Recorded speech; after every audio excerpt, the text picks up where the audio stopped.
Olá, você está no Visão Parlamentar e eu convido você a conhecer o que pensam e o que fazem os deputados estaduais mineiros. Neste programa, eu converso com a deputada Andréia de Jesus, presidenta da Comissão de Direitos Humanos da Assembleia. Vamos falar sobre agendas e reflexões em torno da consciência negra e do balanço do trabalho do colegiado em 2021. Acompanhe!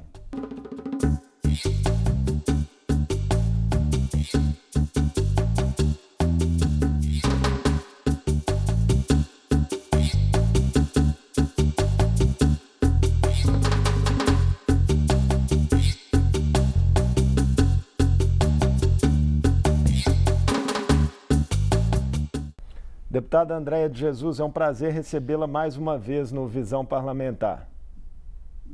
Prazer é meu, estou à disposição.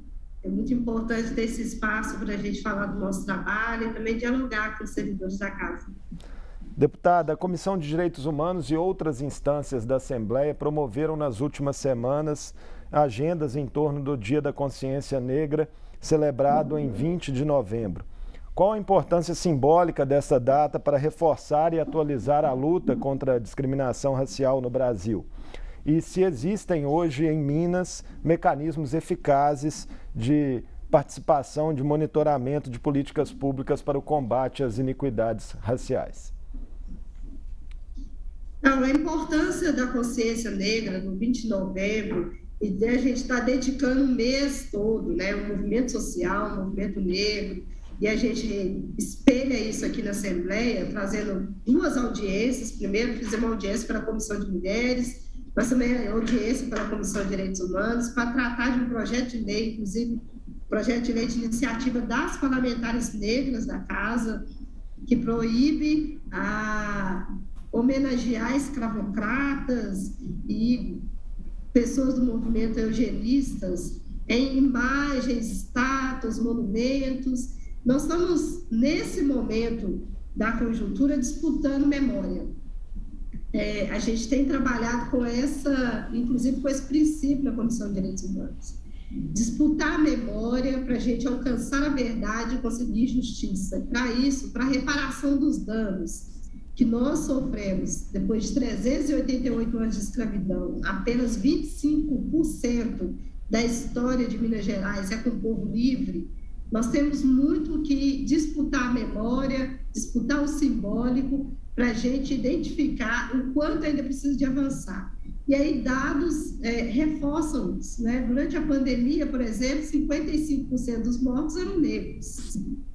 70% dos desempregados pós-pandemia são negros. Esse é um dos motivos da gente continuar insistindo no debate da consciência negra e da importância do mês de novembro para essas reflexões. A senhora citou, né, a audiência pública que debateu especificamente o projeto de proibição de denominação, né, de monumentos e obras públicas a pessoas relacionadas à escravidão e participantes do movimento eugenista. A proposição já recebeu pareceres favoráveis das comissões de Constituição e Justiça e de Direitos Humanos. Já há uma perspectiva para aprovação em plenário? Olha, o projeto de lei, de fato, está avançando na casa, já passou por duas comissões. Os pareceres foram favoráveis. Infelizmente, é um esvaziamento do tema fundamental para a gente, que é proibir homenagear escravocratas. O projeto avança no sentido de, inclusive, a política no Estado avança em não permitir homenagem, não permitir pessoas ligadas ao movimento eugenista. Isso já é um consenso, principalmente na ciência, mas quando se trata de escravidão, a gente enfrenta, de fato, inclusive, é importante dizer, ainda tem figuras políticas do Estado de Minas Gerais que são herdeiros desses escravocratas, né? Então, o medo também de perder o direito de homenagear seus próprios parentes pode ser um dos motivos da gente estar enfrentando esse esvaziamento do projeto. Mas ele caminha na casa e é possível que no próximo ano ele vá plenar. Já foi aprovado pelo Senado, deputada Andréa de Jesus, um projeto que passa a tratar a injúria racial como crime inafiançável e imprescritível.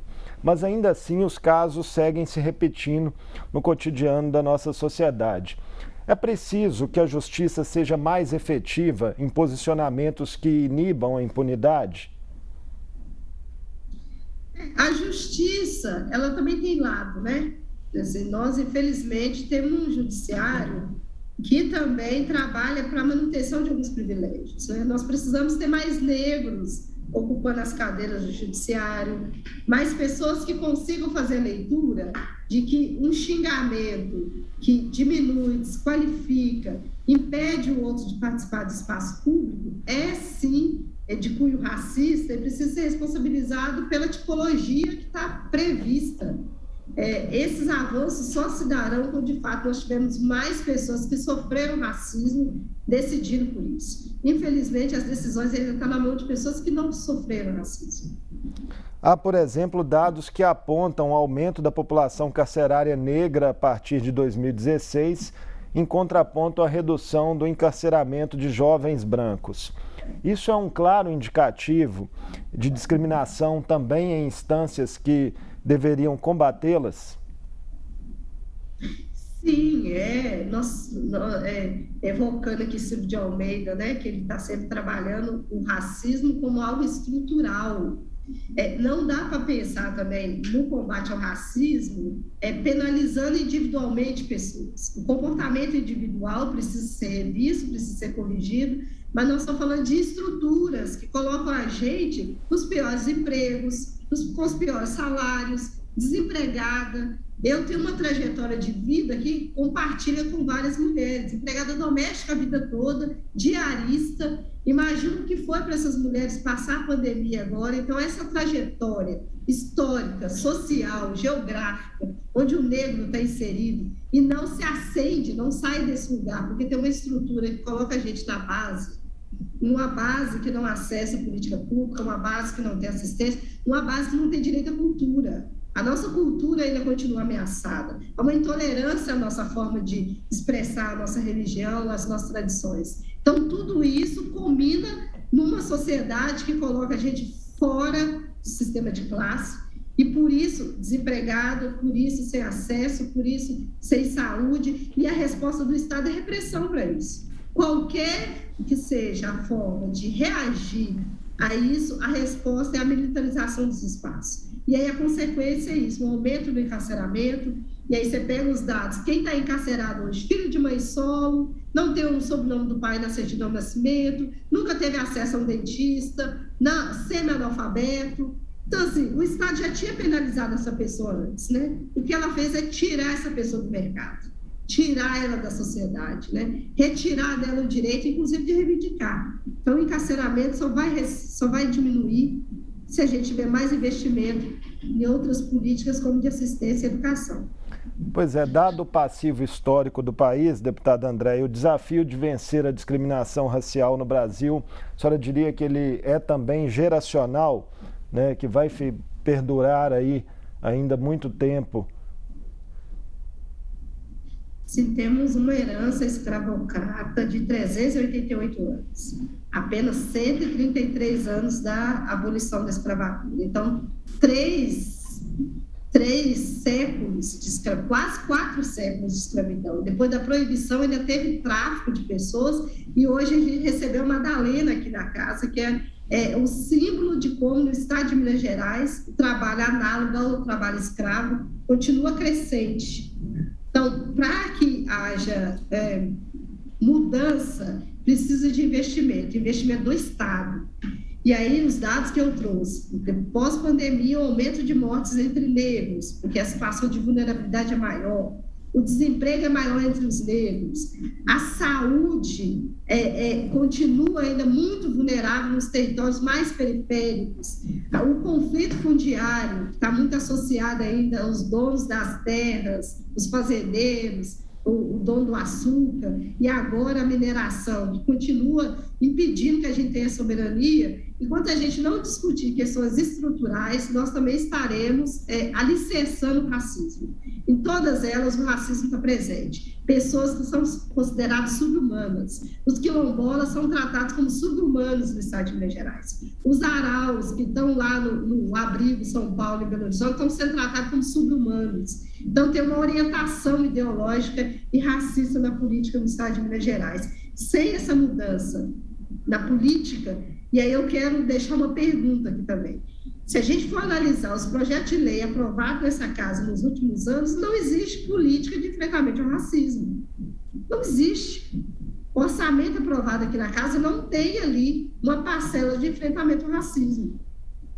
A educação... Nem sequer na proteção de servidores da segurança pública você consegue encontrar recorte racial.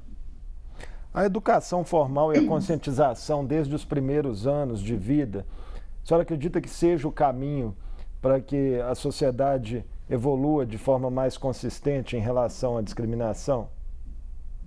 Concordo, precisamos trabalhar consciências individuais, consciências coletivas, na formação educacional. Não dá mais para tratar a história geral como a Europa no centro, né? Já tem comprovação científica que a filosofia, a medicina nasceu na África. Se a gente começar a trabalhar isso na primeira infância, nós teremos jovens negros com identidade, e com identidade eles conseguem defender, inclusive, seu lugar na sociedade mineira, né? Então, nós precisamos, sim, de consciências individuais, mas nós precisamos de política pública. Não dá para cobrar do meu filho que ele supere o racismo, que é um problema estrutural. Nós temos hoje um judiciário branco, um legislativo branco, um programa de televisão majoritariamente branco, novelas que colocam as negras como empregada doméstica, como a mulata, a exportação, o presidente da República que continua expondo as mulheres, expondo os negros, os quilombolas indígenas. Se a gente não muda as narrativas públicas, inclusive, a gente não consegue inspirar o nosso povo negro para, inclusive, acreditar num outro projeto de nação, né? Então, nós precisamos de consciências individuais, mas nós precisamos responsabilizar o Estado. O Estado é o principal beneficiário desse sistema racista. A Comissão de Defesa dos Direitos da Mulher também fez abordagens relacionadas ao Dia da Consciência Negra que revelaram o aumento da insegurança alimentar entre moradores das periferias urbanas e também da violência contra as mulheres negras durante a pandemia. Como as políticas públicas devem enfrentar essas questões? A segurança alimentar é uma disputa, né, aqui na casa, inclusive para não parecer assistencialismo. Segurança alimentar é você ter acesso a comida de qualidade e que isso chegue na mesa das pessoas com orçamento, né? O Estado, a gente precisa disputar o orçamento do Estado para garantir isso. Então, o SEASA, que hoje alimenta a gente, e a comida vem dos pequenos agricultores que estão lá enfrentando a mineradora, enfrentando o agronegócio. O agro é pop, não é pop, né? Porque ele planta monocultura de soja, monocultura de eucalipto, retira a água da terra. Então, nós discutimos segurança alimentar e discutimos tudo isso. Acesso à terra, garantia de quem está no campo permanecer no campo, para continuar plantando, tecnologias que são passadas de pai para filho. Então, segurança alimentar é tudo isso. Mas, nos centros urbanos, as mulheres, de fato, vêm enfrentando, são chefes de família. Então, pensar em geração de renda, pensar em como combater a violência, inclusive dos territórios, né, para que as mulheres possam continuar mantendo seus territórios, é importante. Então, a violência que recai sobre o corpo das mulheres é um impedimento também da gente pensar a segurança alimentar, porque é elas que garantem a segurança dos seus territórios.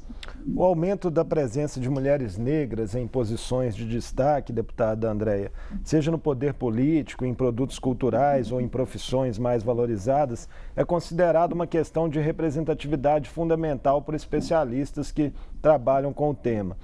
Em especial na política, onde a senhora milita em seu primeiro mandato, qual o tamanho desse desafio de se aumentar essa representatividade das mulheres negras? O desafio é garantir condições delas manterem seu mandato, né? A gente inspira outras mulheres. Mulheres que me antecederam me inspiraram e abriram caminhos para que eu chegasse até aqui. Então, para que outras venham, elas têm que se inspirar em mim. para isso a gente precisa manter a segurança dessas mulheres.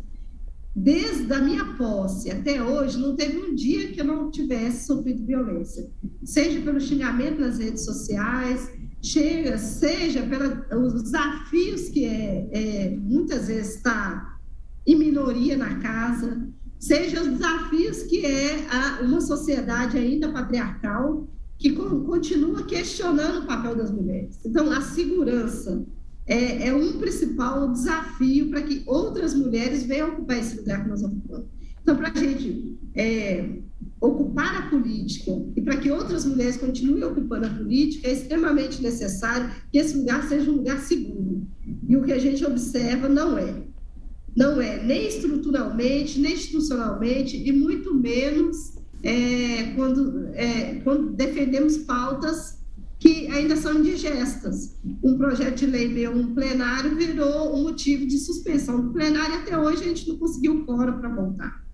Por quê? Nós estamos discutindo política habitacional com recorte para as mulheres, e mulheres que sofrem violência, que o Estado já determinou que elas têm que estar uma medida protetiva.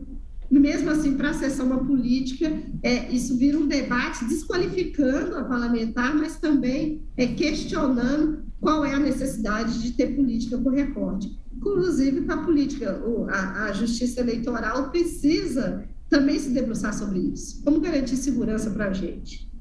Como que eu vou disputar as eleições em 2022? Como que outras mulheres vão disputar as eleições se os nossos argumentos podem servir de motivo de ataque físico, emocional e, inclusive, dificultando o nosso trabalho? É a morte antecipada, né?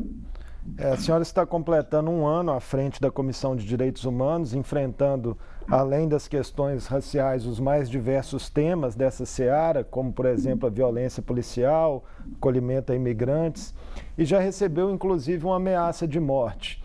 Como foi lidar com isso do ponto de vista pessoal, deputada? Um desafio enorme, né? Um desafio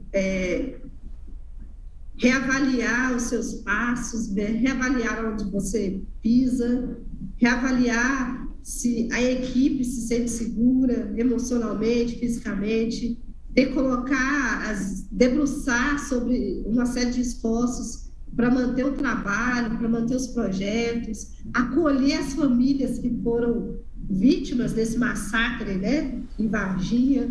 A gente está acolhendo essas famílias. Então, tivemos que trabalhar toda uma estrutura interna para continuar o nosso trabalho, né? Com presença de escolta 24 horas, mudanças de circulação, repensar, atender ou não determinadas agendas, a estrutura das redes sociais que precisou de um reforço, é um choque. Fazer o que a Comissão de Direitos Humanos sempre fez aqui na casa, historicamente, por parlamentares que fizeram história, justamente atendendo denúncias, encaminhando, fiscalizando as políticas públicas, reproduzir a mesmo protocolo e ser atacada e hoje colocar a minha vida está em risco, se eu quiser aliás, manter o compromisso que eu tenho com os favelados, com os quilombolas, com as mulheres de terreiro, com as mulheres que não tiveram acesso à educação. Se a gente continuar aqui lutando e mantendo essa pauta com prioridade no estado de Minas Gerais, a minha vida está em risco, né? Pode ser interrompido o mandato, pode ser interrompido o projeto, que não foi como começou comigo. Então, é um choque. Mas diante de todo esse contexto difícil, a senhora se sente suficientemente forte para continuar à frente da comissão? Temos recebido muito apoio. Então, falar de força é também olhar para trás e ver as vias rezando, orando, fazendo seus trabalhos, jogando energia, mas a gente também percebeu o quanto as estruturas também estão, as instituições, defensoria, promotoria, a própria polícia militar tem se debruçado para garantir a segurança. Isso também passa segurança para a gente. Então, existe uma ameaça real, mas também existe um grupo de pessoas especializadas do Estado trabalhando para que a gente siga com o trabalho. Então, não é uma vontade individual, é um desejo coletivo, e a gente encontra força e resistência na história das várias Madalenas que ainda precisam da gente, e das experiências de mulheres que estão também orientando os partidos sobre a defesa das suas parceiras, né? O Instituto Marielle Franco, por exemplo, é um instituto que tem trabalhado, se debruçado sobre segurança parlamentar e de mulheres negras, né? Nós estamos caminhando, deputada Andréia, para a reta final aí de 2021. Queria saber as prioridades do colegiado, da Comissão de Direitos Humanos, para esse restante do ano legislativo e também o início de 2022. Então, nossa prioridade é continuar tendo condições de ir em loco, receber todas as denúncias que a gente recebe aqui, a gente procura ir lá, fortalecer o território. Então, muitos conflitos fundiários ainda estão muito presentes. Nós fizemos um levantamento de como andam as políticas voltadas para os quilombolas do estado de Minas Gerais. São mais de 1.000 quilômetros, tem mais quilômetro do que cidade do estado de Minas Gerais, e nós deparamos com a total ausência de dados sobre política. Não se sabe onde que estão matriculados, não se sabe se tem acesso à saúde, não se sabe se tem acesso à questão hídrica, né, ao abastecimento. Então, continuar buscando, ouvindo e dando encaminhamento às denúncias. A Comissão de Direitos Humanos é uma porta de entrada para a Assembleia Legislativa. Então, ter condições de continuar recebendo, trabalhando, analisando essas denúncias e transformar isso em políticas eficazes, é o nosso compromisso. Então, com o recorte com os quilombolas, os conflitos fundiários, o acesso à terra, o acesso à água, direitos fundamentais, né? Falar de direito humano é direito fundamental. Nosso povo está com fome, está com sede e sem teto. Deputada Andréia de Jesus, foi um prazer recebê-la mais uma vez no Visão Parlamentar e desejo sorte nas missões que a senhora tem pela frente ao longo do mandato. Obrigada pelo espaço, também me fez refletir muita coisa, e eu estou à disposição sempre, se me procurar. Eu conversei com a deputada Andréia de Jesus, do PSOL, que é presidenta da Comissão de Direitos Humanos da Assembleia. Falamos sobre debates e agendas em torno do Dia da Consciência Negra e também de um balanço do trabalho do colegiado em 2021. Para rever esta e outras entrevistas com deputados estaduais mineiros, acesse o nosso portal. Obrigado pela companhia e até a próxima!